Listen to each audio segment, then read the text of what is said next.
بسم اللہ الرحمن الرحیم۔ السلام علیکم۔ چمک چلو اور چمک چلو، ساز اور آواز ببلو کی کمزوری تھی۔ جیسے ہی ساز گونجتے وہ خود بے اختیار کھو بیٹھتا۔ اس وقت بھی ہندی فلم کا یہ گانا فل والیوم میں لگا ہوا تھا اور ببلو دروازہ بند کیے اپنی کمر کو لچکا لچکا کر مٹکا مٹکا کر ٹھمکے لگائے جا رہا تھا۔ ناچتے ہوئے وہ اپنی گردن کو جھٹکے دے دے کر اپنے سلکی بالوں کو کبھی ماتھے پہ لے آتا اور کبھی ایک خاص ادا سے انہیں دونوں ہاتھوں سے پیچھے سمیٹنے لگتا۔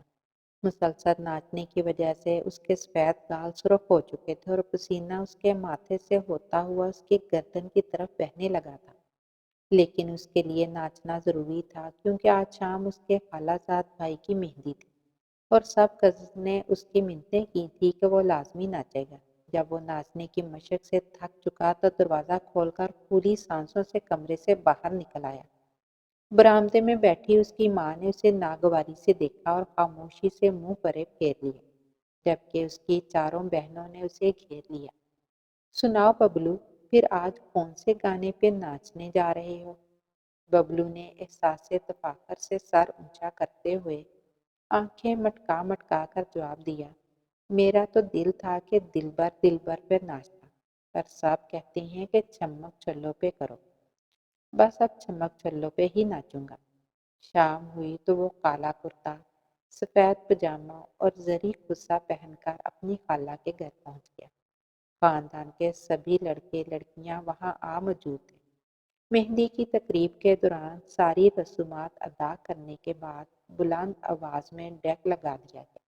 ساز اور آواز نے ببلو کے جسم پر ایسا اثر کیا کہ وہ جوتے اتار کر صحن میں جمع لوگوں کے عین بیچ میں کود پڑا۔ وہ اپنے من پسند گیت چمک چلو پہ کچھ ایسے لہک لہک کر ناچا کہ سب کو یہی گمان ہونے لگا، یہ لڑکا نہیں بلکہ کوئی خسرا ہے۔ اس کا اپنی کمر کو ہلانا، بل کھانا، اٹھلانا، ہاتھوں کے اشارے کرنا اور آنکھیں مٹکانا بالکل ایسے ہی تھا جیسے وہ لڑکا نہیں بلکہ کوئی پیشہ ور خسرا ہو۔ لیکن جب اس کے چہرے پر نظر پڑتی تو پتہ چلتا وہ لڑکا ہے۔ ببلو 15 سال کا ہو چکا تھا، اس کے گالوں پہ ہلکا سبزہ تھا اور مونچھیں بھی نکل رہی تھیں۔ جیسے ہی ببلو ناچ کر ہانپتا ہوا واپس آ کر کھڑا ہوا، تمام کزن نے ہلڑ مچا دی۔ ایک کزن بولا، واری ہماری چمک چلو، تجھ پہ صدقے جاؤں، تو نے تو آج محفل لوٹ لی۔ دوسرا کزن کھلاتے ہوئے طنزیہ انداز میں کہنے لگا، ارے میں تو کہتا ہوں چھوڑو یہ پڑھائی وڑھائی کا چکر، میں کسی ڈانس والے گروپ سے بات کرتا ہوں، ڈانس کرو اور پیسہ کماؤ۔ ایک کزن نے اسے جپھی ڈالی اور اس کی پپی لیتے ہوئے سب کو آنکھ دبا کر مصنوعی خفگی سے بولا، یار آپ سب اسے کیوں تنگ کرتے ہو؟ یہ تو ہمارے خاندان کی رونق ہے اور جتنے لوگ اس پہ مرتے ہیں اتنے ہم پہ بھی نہ مرتے ہوں گے۔ ابھی تو اس نے میرے بیاہ پہ بھی ڈانس کرنا ہے، کیوں ببلو کرو گے نا ڈانس؟ ایک طرف خاندان کے جوان یہ باتیں کر رہے تھے تو دوسری طرف عورتیں اس کا ناچ دیکھ کر سر جوڑے منہ بنائے کھڑی تھیں۔ ان کی نظروں میں ببلو کے لیے لعنت ملامت کے سوا کچھ نہ تھا۔ بڑی پھپھو بولی، یا خدایا، یہ ارشد بھائی کے گھر کیا چیز پیدا ہو گئی ہے؟ 4 بہنوں کا اکلوتا بھائی اور وہ بھی آدھی لڑکی ہے۔ چھوٹی پھپھو نے لقمہ دیا، غضب خدا کا، یہ سارا قصور ہماری بھرجائی کا ہے، اس کی تربیت کی خرابی ہے، ورنہ یہ لڑکا ایسے نہ بگڑتا۔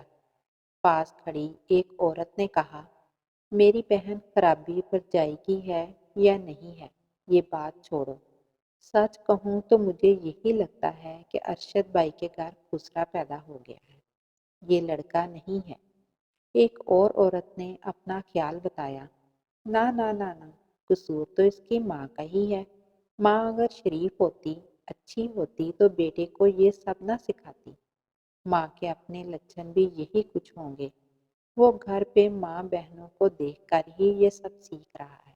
یہ تمام تر باتیں بنانے والے وہ لوگ تھے جنہوں نے خود ہی ببلو کو ناچنے پہ آمادہ کیا تھا اور اب خود ہی اسے خسرا کہہ رہے تھے۔ محفل میں ہوتی یہ بکواس باتیں ببلو نے سنی انسنی کر دی، لیکن اس کی ماں بہنوں نے یہ سب سنا تو دل محسوس کر رہ گئے۔ گو کہ یہ سب باتیں ان کے لیے نئی نہ تھیں۔ اس سے پہلے بھی انہیں اس سے ملتی جلتی باتوں کی وجہ سے کئی بار شرمندگی کا سامنا کرنا پڑا تھا، لیکن آج جو باتیں ہوئیں انہیں سن کر ببلو کی ماں اور بہنوں کو شدید غصہ آیا۔ مہندی کی تقریب ختم ہوئی تو ببلو اپنی ماں بہنوں کے ساتھ گھر واپس آ گیا اور گھر پہنچ کر اپنی دھن میں ہی زیر لب وہی گانا گنگنانے لگا، چمک چلو ذرا دھیرے چلو۔ ببلو کے اس انداز کو دیکھ کر اس کی ماں کا پارا چڑھ گیا۔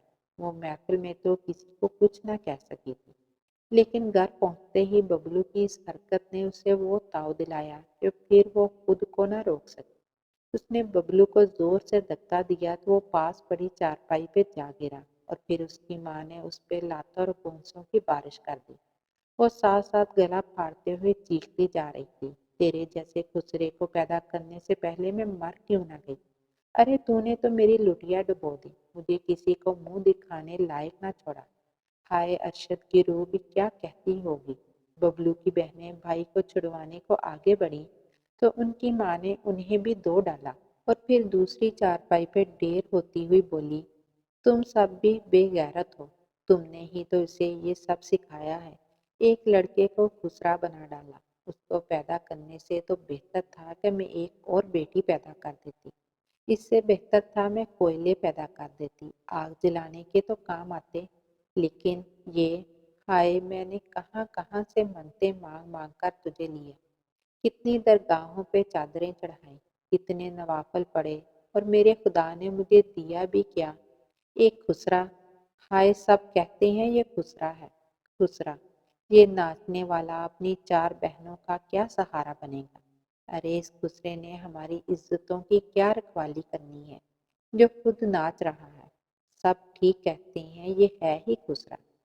ببلو کو زندگی میں پہلی بار اس قدر زور کی مار پڑی تھی، وہ ادموا سا بستر پہ پڑا ہوا تھا، لیکن ماں کے بار بار خسرا کہنے پہ غم و غصے سے اٹھ کھڑا ہوا اور ماں کو ہاتھ کے اشارے سے روکتا ہوا زنانہ آواز میں چیخا، بس کر ماں، میں خسرا نہ ہوں، خبردار جو مجھے خسرا بولا ورنہ۔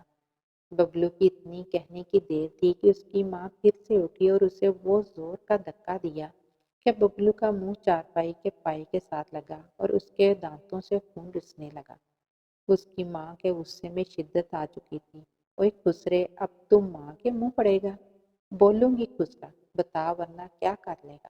بے شرم، تجھے آج بھی ساری برادری خسرا کہتی رہی، وہاں پہ تو نہیں بولا اور ماں کے سامنے بولتا ہے، بے غیرت انسان۔ ببلو دوبارہ سے اٹھ کھڑا ہوا اور چلایا، بس کر ماں، اب بس کر دے، میں بے غیرت نہیں ہوں، مجھے بے غیرت تم نے بنایا ہے، یہ سارا کیا دھرا تمہارا ہے۔ یاد کر ماں، میں جب بھی تجھے کہتا کہ میں اپنے دوستوں کے ساتھ باہر کھیلنے جا رہا ہوں تو اس وقت تو کہتی، خبردار جو تو باہر جائے، گھر پہ بہنوں کے ساتھ کھیل، باہر ماحول خراب ہے۔ اسکول جاتا تو کہتی سیدھا گھر آنا، گھر پہ دوستوں کا آنا منع تھا اور مجھے ان کے ہاں جانے کی ممانعت تھی، تو ہمیشہ کہتی تھی کہ کسی لڑکے سے دوستی نہیں کرنی۔ بول ماں کہ ایسا نہیں ہوتا تھا؟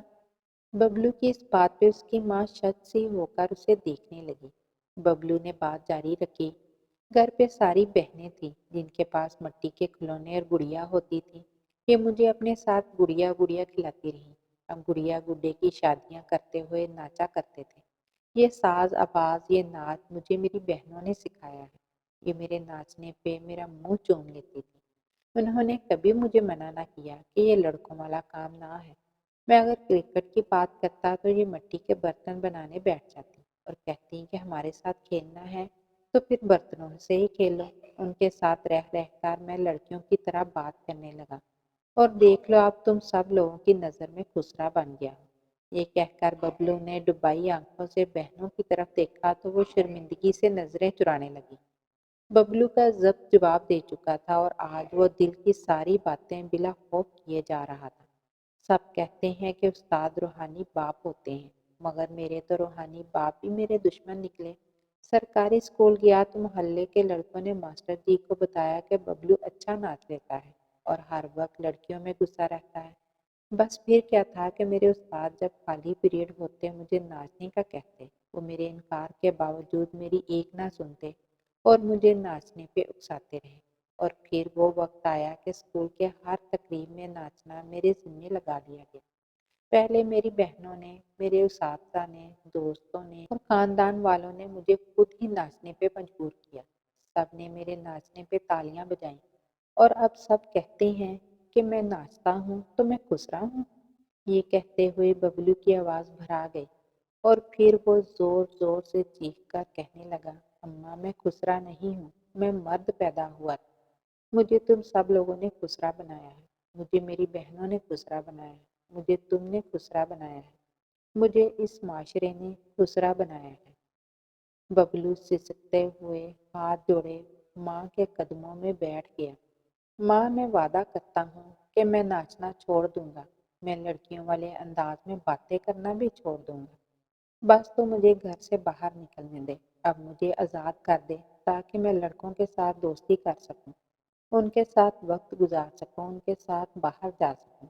ابھی بھی وقت نہیں گزرا ماں، مجھ پہ رحم کر، مجھے اس گھٹن زدہ ماحول سے نکال دے یا پھر اپنے بیٹے کو خسرا ہی رہنے دے۔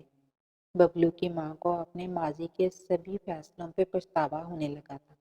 ببلو بالکل ٹھیک کہہ رہا تھا، اس پہ ناجائز پابندیاں لگا کر اسے بہنوں کے ساتھ قید کر دیا گیا تھا اور پھر یہ توقع بھی رکھی گئی کہ وہ لڑکوں جیسا رویہ رکھے۔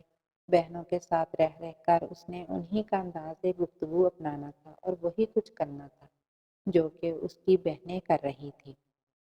بچے اپنے ماحول سے سیکھتے ہیں، انہیں جیسا ماحول دیا جائے گا وہ ویسے بنیں گے، اور اگر خدا نخواستہ ان میں کوئی ابنارملٹی ہو جائے تو ان کو لعن طعن کرنے کے بجائے ان محرکات کو دیکھنا چاہیے جس کی وجہ سے وہ نفسیاتی مسائل کا شکار ہوئے ہیں۔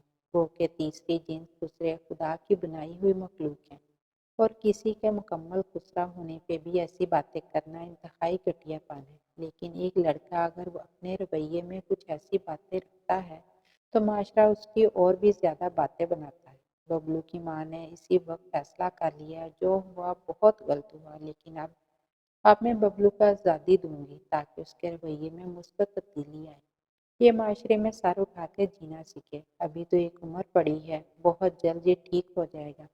بے شک میرے غلط فیصلے کا ببلو پہ نہایت برا اثر پڑا ہے۔ ہائے میری بلا وجہ پابندیوں نے میرے بیٹے کو عورتوں جیسا بنا دیا ہے۔